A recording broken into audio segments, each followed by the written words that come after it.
খবরের শেষে বরাক বার্তা বাংলা সংবাদের সংবাদ শিরোনাম আরও একবার।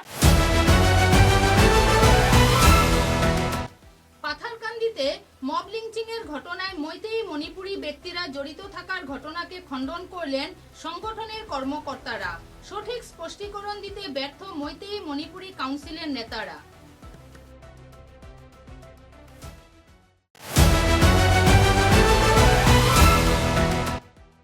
পাথারকান্দিতে মব লিঞ্চিংয়ের ঘটনায় অভিযুক্তদের দাবিতে পাথারকান্দিতে আয়োজিত হলো বেসামাল বিক্ষোভ মিছিল।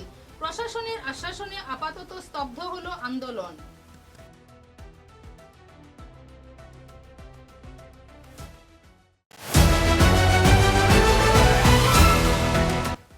শিলচরবাসী জনস্বার্থমূলক দাবি নিয়ে বিভিন্ন সংগঠনের উদ্যোগে ডিডিসি রাজীব রায়ের হাতে দেওয়া হলো স্মারক লিপি।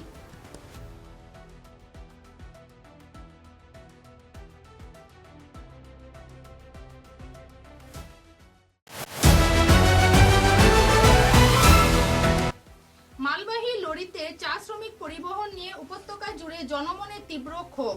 বিগত দিনে দুর্ঘটনার পর কয়েকজনের মৃত্যু হলেও জেলা পরিবহন নিগম পালন করছে মূক দর্শকের ভূমিকা।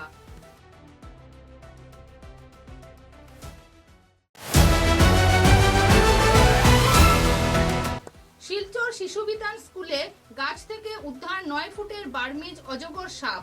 এলাকা জুড়ে আতঙ্ক, করায়ত্ত করল বন বিভাগ।